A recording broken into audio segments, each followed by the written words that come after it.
Oi, gente, que bom estar com vocês e falar hoje um pouquinho sobre o meu estudo do Vem Segue-me. Eu vou te contar o que mais me impactou. Mas antes eu gostaria de dizer que maravilhoso é saber que hoje inicia a Conferência da Igreja de Jesus Cristo dos Santos dos Últimos Dias. Essa época, esse período tão esperado por todos nós, santos dos últimos dias. Esse período em que nós podemos nos inspirar, que nós podemos fortalecer o nosso testemunho do Cristo vivo, que nós podemos aprender e podemos encontrar respostas para as nossas perguntas, consolo para as nossas dores. Gente, que possamos usufruir, que possamos aproveitar muito a conferência geral. Por isso, meu vídeo será muito rápido. Eu vou te contar as coisas que mais me impactaram lendo esses capítulos de Isaías.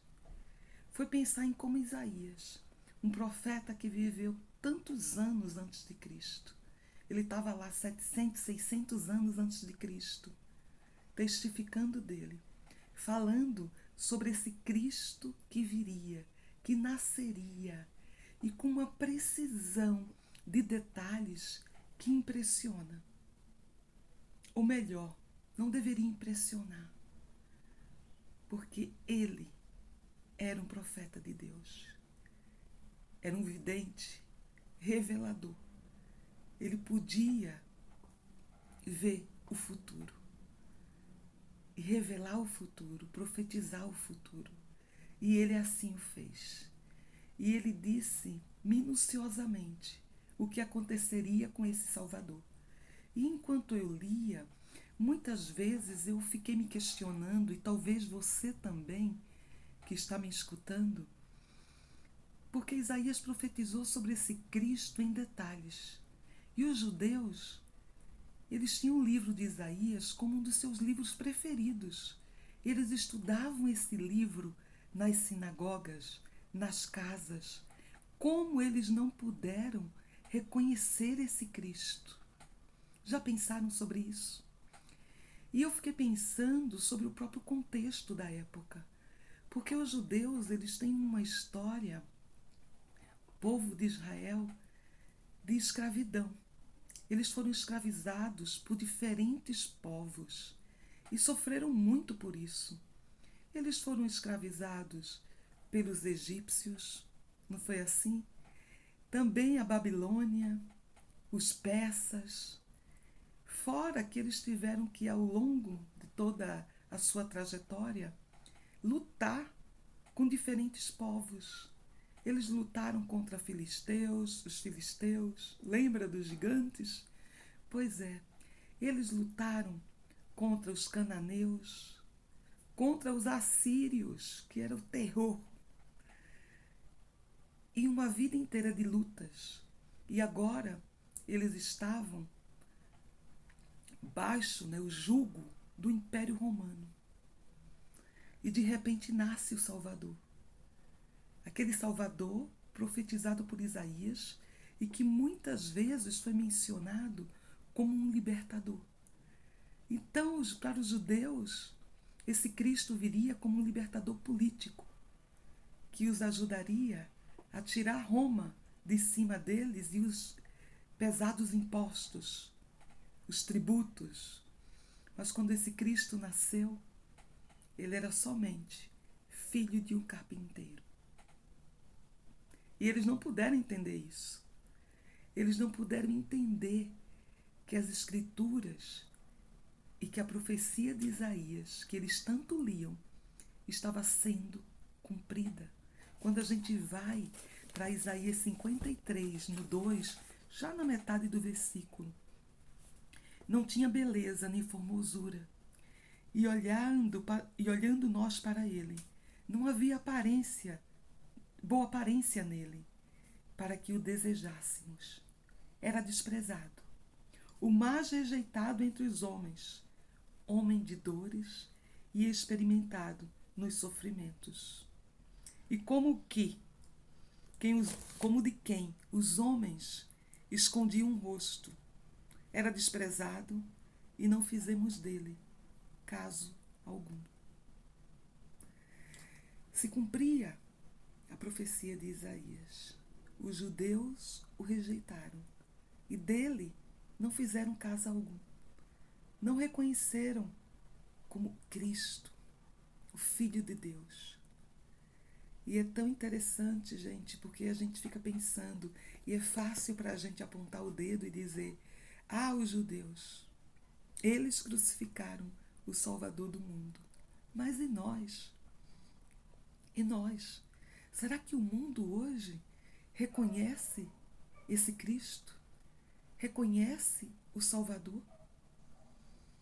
No ano 2000, foi publicado pela primeira presidência, pelo profeta e os 12 apóstolos, uma declaração solene de que Cristo vive.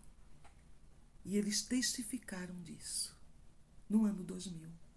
Será que precisamos dessa declaração? Sim, nós precisamos. Precisamos tanto dessa declaração oficial da igreja, como precisamos das palavras de Isaías, como precisamos de Nefe, quando Nefe lindamente disse em 2 Nefe 25, 26. Nefe estava falando um pouco antes disso da dificuldade de escrever nas placas, de manter os registros. Mas ele disse que mantinha os registros para que as crianças pudessem conhecer essa história, pudessem saber sobre Cristo.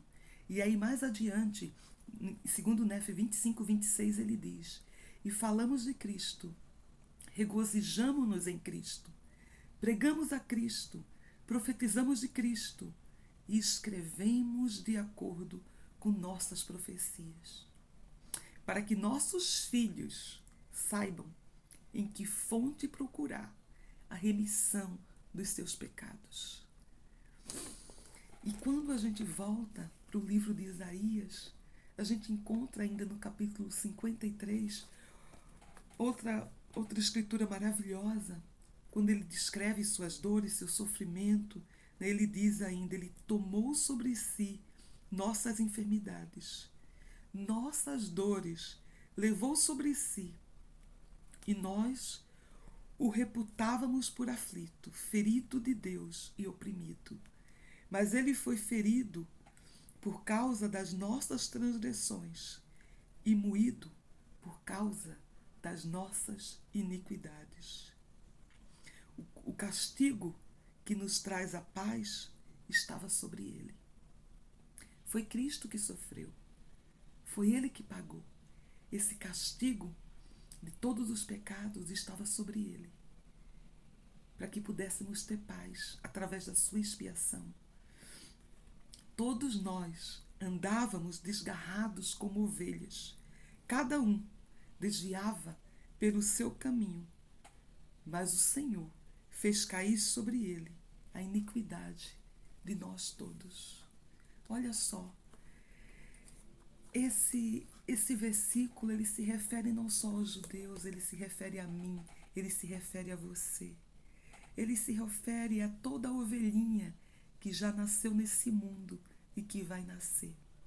Todos nós pecamos, todos nós somos desgarrados, todos nós precisamos de um pastor para que nos junte, para que nos recolha. Cristo é esse pastor. Só ele nos salva. Ele já nos salvou. Ele já nos curou de todas as enfermidades, do câncer mais perverso. Ele já fez isso. Ele tomou todas as dores para que pudéssemos ter a paz. Então, que nós possamos lembrar que precisamos continuar testificando de Cristo, que precisamos continuar acreditando em Cristo e tendo Cristo como centro da nossa vida. Isaías foi um profeta de Deus que testificou de Cristo. Todos os profetas testificaram de Cristo. Grandes são as palavras de Isaías, que com tanta precisão retratou a sua época, retratou tempos depois o nascimento do Salvador, retratou os nossos dias, que possamos ter em mente as palavras dele, que possamos saber que Cristo vive e que ele nos cura, que ele fez esse caminho de volta para a gente, que ele carregou todo esse peso para nós. E tudo que nós precisamos é essa disposição de, como ovelhas, encontrar o pastor, de, como ovelhinha perdida, voltar para casa, de escutar as palavras de um profeta vivo, dos apóstolos, dos servos do Senhor na terra. Que o Senhor nos abençoe, para que tenhamos o coração aberto, para seguir a nossa vida com mais determinação, que possamos ter força para vencer o pecado, para vencer as nossas dores, as nossas angústias, porque Cristo já pagou o preço e não nos cobra nada por isso. Obrigada, gente. Uma boa conferência para todo mundo. Muita inspiração na sua vida e respostas divinas e vontade de fazer o certo. Até a próxima!